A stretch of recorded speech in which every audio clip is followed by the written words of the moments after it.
dentro do estilo do livro, que é a coisa mais menos formal possível, podem fazer qualquer pergunta que quiserem. Se eu saberei responder ou não, não sei, mas fazer pergunta pode fazer qualquer um. Como nós já sabemos que você é um exímio escritor, não acha interessante escrever os livros das suas aventuras empresariais também? Como é que você, talvez até de uma forma de ficção, contando alguns casos interessantes da parte empresarial? Aí voltamos àquela questão da dificuldade da realidade versus a liberdade da fantasia, né? Pode ser o código. É verdade. Não, tem aqui algumas passagens que refletem coisas que realmente aconteceram, né? Algumas passagens em alguns países, na Nigéria, no Irã, em vários lugares. Mas não é voltado para, digamos, questões de negócios, embora não deixe de ter. E esse amigo que me fez a pergunta, se eu posso denunciá-lo, ele é o Júnior Pereira, né, grande amigo, e que me inspirou a figura do John Ferreira, no capítulo chamado Forças Especiais. Ele está rindo. Uma noite eu botei ele sentado na minha frente e falei: vem cá, você tem uma história interessante. Foi o contrário, eu falei: você tem uma história interessante, me conta tudo que eu quero escrever e botar no livro. Lembra, Júlia? Lembro. Então foi assim. Uma pergunta para você. O primeiro livro, né, que você escreveu um tempo atrás, ele foi muito fluido assim, para todo mundo que leu, né? Eu comprei, quer dizer, você me mandou, né? Eu também distribuí para a pessoa da minha família. Foi uma unanimidade. Todo mundo achou um livro muito fácil de ler, muito obrigado. Bem escrito. E, assim, você agora está no segundo livro, né? A minha pergunta para você, mesmo tendo sido tão fácil, né, o primeiro livro, aparentemente, para quem leu, né, para quem teve a experiência de ler, como é que você sente um amadurecimento como escritor, né? Assim, esse passo para o segundo livro? A meu ver, esse livro, literariamente, é muito mais maduro, né? Como literatura, é muito melhor. Aqui, o personagem, você percebe, consegue, que tem a cabeça de literatura, não adianta escrever como os ingleses.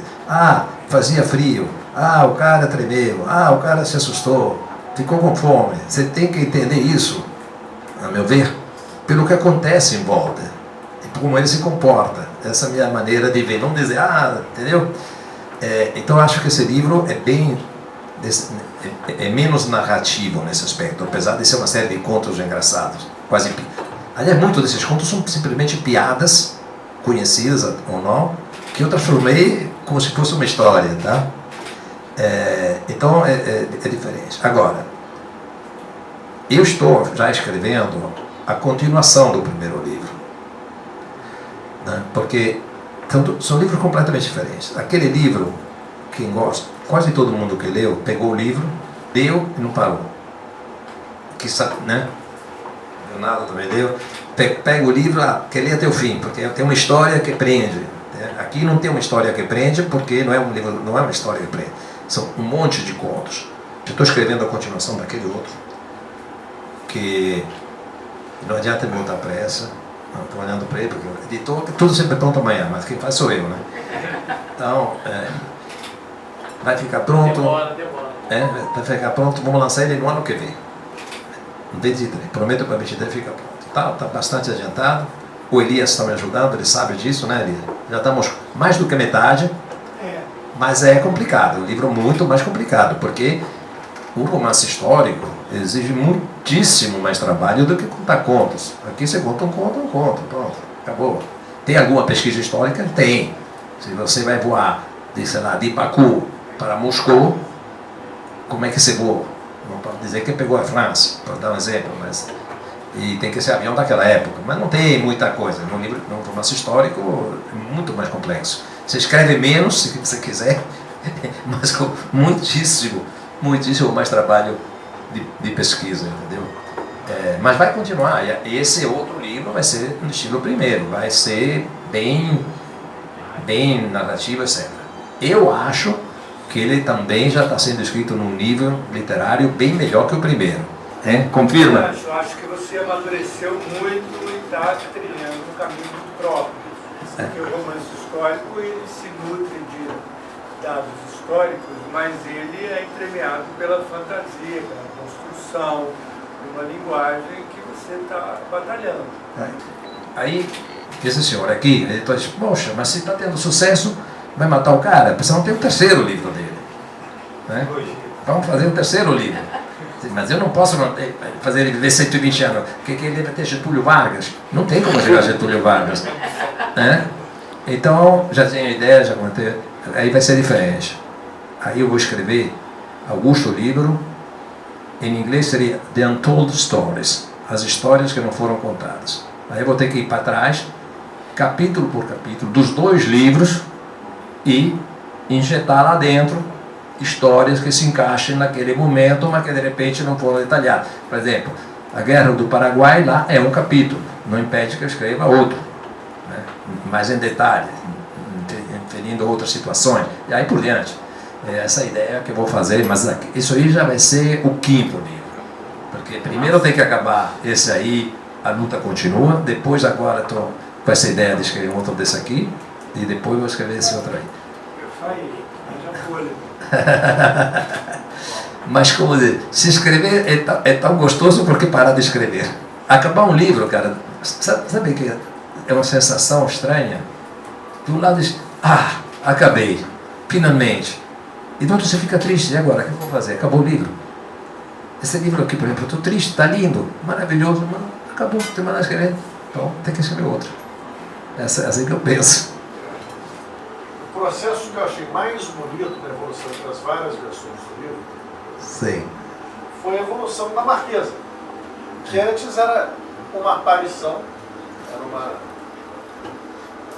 uma presença que vinha e ia, e de fato virou inspiração e a razão de ser do próprio livro. Sim. De um certo aspecto. É verdade. Isso aí era desse jeito no começo. Depois, quando o livro foi se transformando, como falei, num romance de amor, né, e não mais um livro de contos, eu reescrevi, ou acrescentei em todos os possíveis capítulos do livro algum comentário onde podia aparecer a Marquesa, entendeu?